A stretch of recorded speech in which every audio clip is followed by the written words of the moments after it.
Now it's time for Lefties Losing It, and we have more celebrities stepping up, eager to embarrass themselves with lame attempts at political humour. Here is actor and trans activist David Tennant taking a painfully unfunny shot at President Trump. It's a little sad. A film about incredible architecture. In fact, it's the boldest architecture in film this year, apart from Donald Trump's hair in The Apprentice. Donald Trump, of course, he says he hasn't seen The Apprentice because it's a 15, it's not on Nickelodeon. See? Donald Trump. I'm worried, I've said his name 3 times. It's like Beetlejuice, I've summoned him. Talking of villains,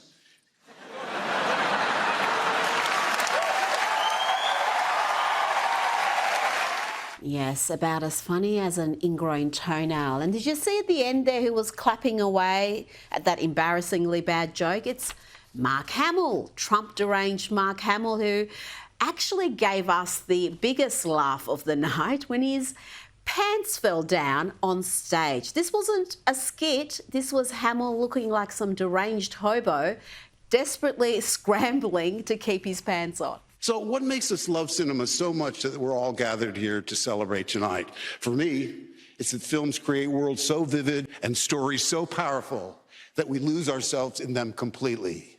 They create immersive cinematic landscapes that feel alive, whether they're set here in London. Now, that was funny, and it just proves that TDS is dangerous for your health. It makes you look like a fool even when you're not talking about politics. And Hamill is among the most afflicted with TDS in Hollywood. Remember these comments at the Democratic's National Convention? In the movies, I fought against make-believe evil. But we're at a time in our history where we're fighting against real evil. So I beg you, please, don't go to the orange side. Real evil. Concentrate on buying, I don't know, a belt and keeping your trousers on, Hamill. Leave the politics to the grown-ups, you hysterical has-been. And talking about hysteria, it's time to check in with the ladies of The View, and I'll be bringing you footage later of the ladies blaming Trump for a Delta plane crash in Canada. But here's Whoopi and Joy having a little disagreement, despite the fact that they actually agree with each other. There are 2 sides to being Italian. You want to talk about the mob? Talk about Da Vinci. You want to talk about murders in Chicago? Talk about Michelangelo. Well, so it's the same with every other group. No, it's not. Why it is not? Because we don't get the benefit of all the... that's why we have Black History Month. But it should be. What it should... Everyone's so angry and they agree with each other. Imagine if they actually disagreed.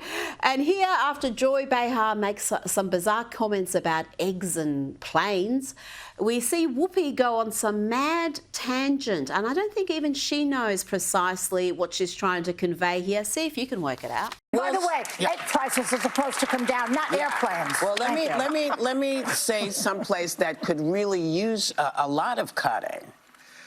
You know, Elon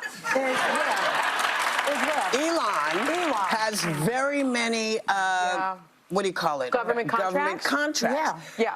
I think, because I don't remember, maybe y'all heard it, but I don't remember looking for an armored car. I don't remember, I don't care what it looks like. I don't remember asking for it. I don't know why I'm paying for it. Yeah. I want to know, when did I say, hey, we need another agency next to NASA? Yeah. So when did we start paying for his stuff? You're talking about SpaceX overseeing FAA? No. You know that he's going to be cutting. Thanks, Whoopi. Now, I think we could all do with a musical interlude. Here is a performer and trans activist promoting they-them energy and breast binding. They-them energy. They-them energy. They-them energy. They-them energy.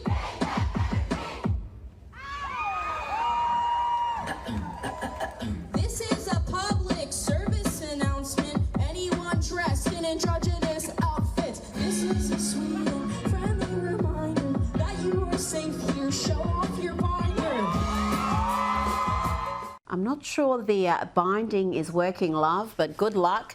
You know what the lefties really need? They are so lost. What they really need is some sage words of advice, and who better to deliver it than Senator John Kennedy from the great state of Louisiana. I've got a lot of friends who are Democrats, and they haven't asked me for advice, but if I did, I'd tell them, look, you just got to try harder not to suck. I mean, think about it. And there'll be plenty more Lefties Losing It content with my next guest. And joining me now is journalist Batia Ungar-Sargon. Batia, let's start with the beautiful bromance between the world's most powerful man and the world's richest man, who is working for free in President Trump's team at the moment. Here is Elon Musk with the president describing the effects of TDS.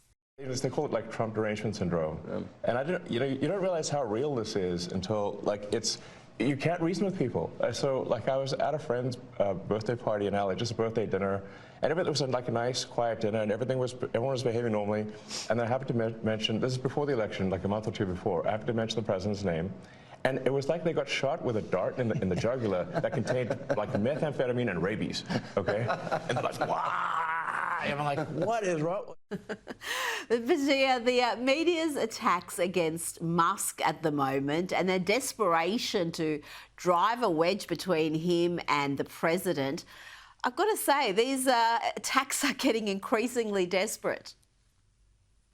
Yeah, it's amazing because they seem to have realized that due to Donald Trump's immense popularity, which only keeps growing as he keeps succeeding at all of the things he promised he was going to do, has meant that their usual line of attack, Orange Man Hitler, is falling really flat. And so what they've tried to do is simply change the object of their obsessive, insane hatred from Donald Trump to Elon Musk. And unfortunately, there is a lot that Musk is worthy of criticism over. There are big potential conflicts of interest. This is a person who is a defense contractor who is now investigating the Department of Defense. He was himself investigated by the SEC. He is now himself investigating the SEC. He met with Modi, the Prime Minister of India. He's now hiring people in India. There are a lot of problems here. Elon Musk is incredibly close with China, which is the United States' greatest adversary. There are conflict of interest everywhere you look. And yet, because the lefties are losing it, Rita, nobody is talking about the important things. And instead, they're out there just screaming and shrieking and braying and doing the same exact stuff they did to Trump. Now they're doing it to Elon Musk. You are so right, because there are meaningful discussions to be had, investigations to be had about some of what you just described. But no, they're going for the cheap, easy hits, just exactly the same tactics, and they're having the same impact. The people have just tuned out, except for that tiny audience. Let's go to New York now, where Governor Kathy Hochul is considering sacking New York City Mayor Eric Adams after 4 of his top deputies quit. The governor said she would meet with key leaders in Manhattan for a conversation about the path forward. And one of those key leaders appears to be Al Sharpton. Batia, I'll get your take on why the governor is consulting with a character like Sharpton when making this important call. As for Mayor Adams, well, he had this message for the media. Mayor Adams, why don't you take questions from the press? All right, thank you. Why don't you take questions from the press? Y'all liars. What are we lying about exactly? Because you're all liars. That's what he said there. What's happening in New York, and what would happen if Governor Hochul does remove the popularly elected mayor? I'll tell you what's going to happen. Andrew Cuomo will become our next mayor because he said that if Eric Adams hangs on, he's not going to enter the race. But if she pulls Eric Adams, that leaves the lane wide open. And Andrew Cuomo is very clearly, lining up his ducks for a mayoral bid at this point, it seems like. The reason she had Al Sharpton in is because she wants to know, is there going to be a racial backlash to her calling her racist if she takes Eric Adams and basically forces him to resign. So she brings in the race baiter in chief, Al Sharpton, to say, are you going to cover me if I do this, or do I have to worry about being smeared for, getting rid of Eric Adams? That's what you saw play out there. It was a classic scene of New York City politicking. It will not be the last time that happens.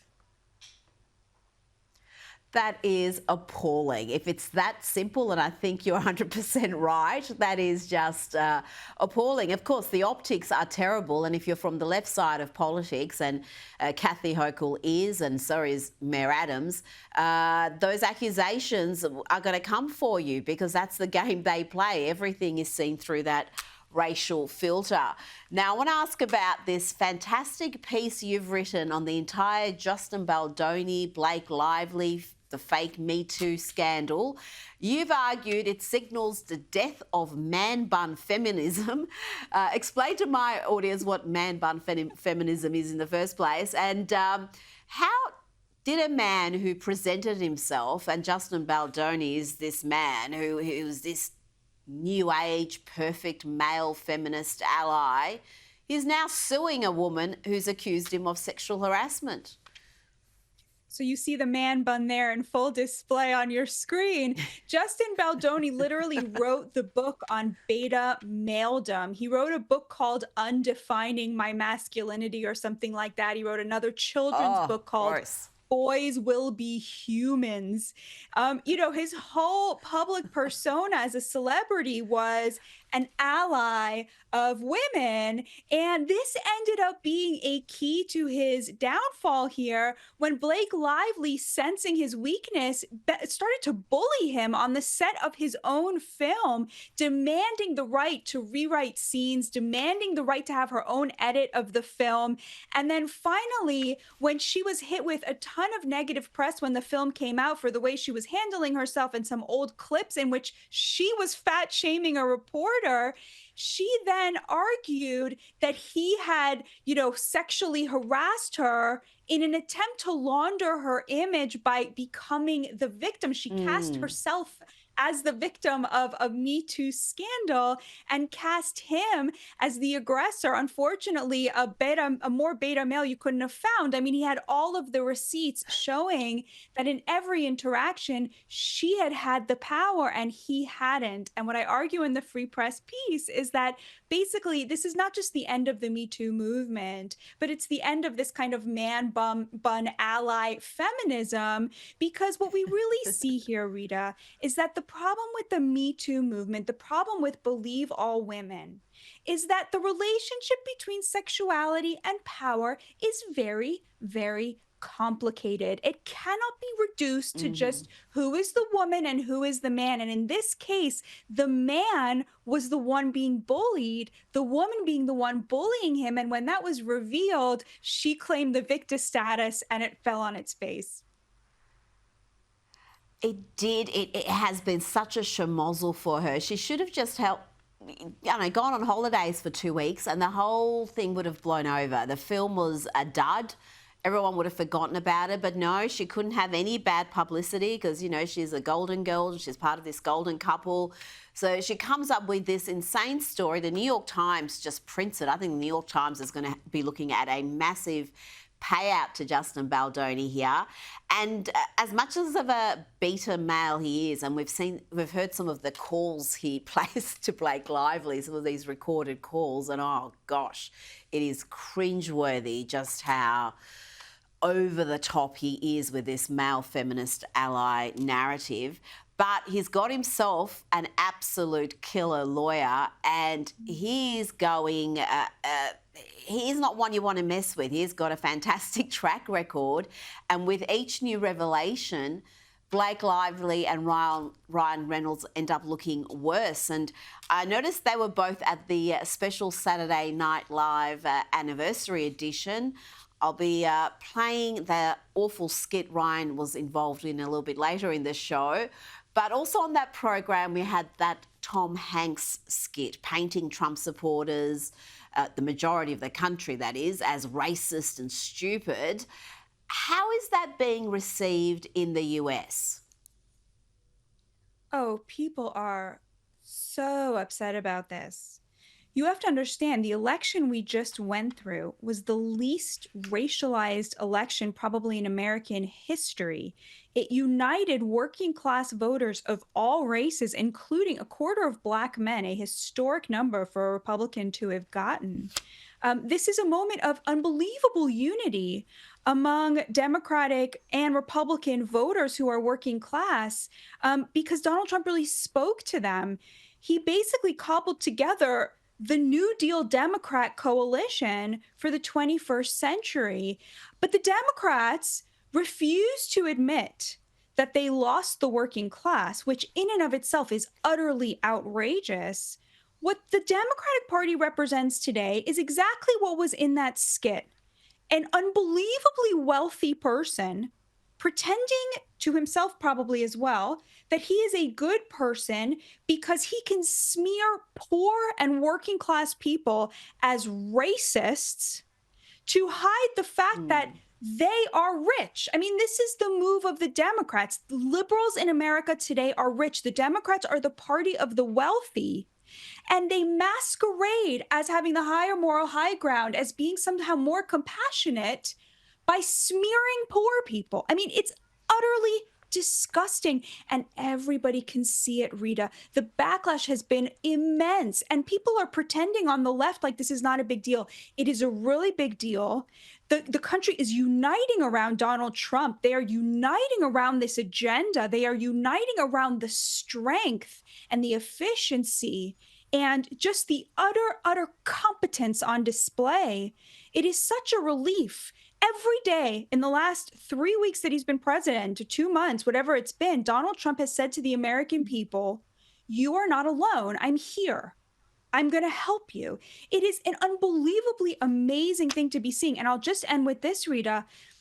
This has changed the game for future presidents because we've never seen anybody do this. We've never seen anybody actually do what they promised they were going to do. We've never seen anybody show up and say to forgotten Americans, I am here and I'm going to make your life better. This has changed the game going forward. There's no more going back to whatever the last 4 years was, but also I would argue even what came before that. It has been an astonishing 4 weeks. That the pace of it has blown, I think, everybody away. Even all those people who believed that Trump would execute his agenda. He was going to do what he promised to do.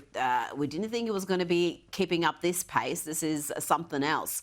Before you go, we've talked about the media's tactics against the Trump administration, and there is nothing they will not seek to blame on him, including a Delta plane crash landing in Canada. Thankfully, nobody lost their lives. The usual suspects on The View, including Sunny Hostin, Joy Behar, said plenty of silly stuff, and Whoopi Goldberg wasn't going to miss out on the ill-informed hysteria either. I have been panicking over all this insanity with these planes. Yeah. You know, and there's all kinds of stuff going on. Like, so let's start with the string of mass firings by Elon Musk's Doge.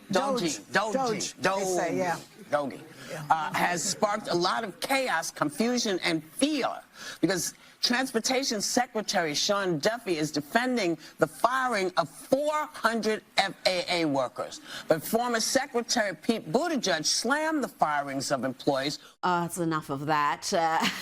Incredible. But as we watch this astonishing footage of passengers being rescued from the crash plane, tell me about some of the media hysteria and misinformation about who is to blame for this crash. Oh gosh, they try to blame everything on Trump, and then anything good he does, they won't give him any credit. It's utterly disgusting. I'll just say about our Secretary of Transportation, Sean Duffy. This is an incredible human being. Watch closely what he does with that office. He's going to do amazing things. And again, it all comes down to the fact that they cannot admit how incompetent they have become on the left, how utterly divorced from the needs of the average American. And this is all just projection, Rita. Every accusation from the Democrats is a confession. They cannot stand the efficiency with which Donald Trump is carrying out the mandate given to him by the American people. It's going to be a long 4 years for them, that's for sure. Going to be a long 4 years, and if JD Vance keeps up his current form, it may be a long 12 years. Batia Unga Sargon, thanks for your time tonight. Thank you so much, Rita. God bless.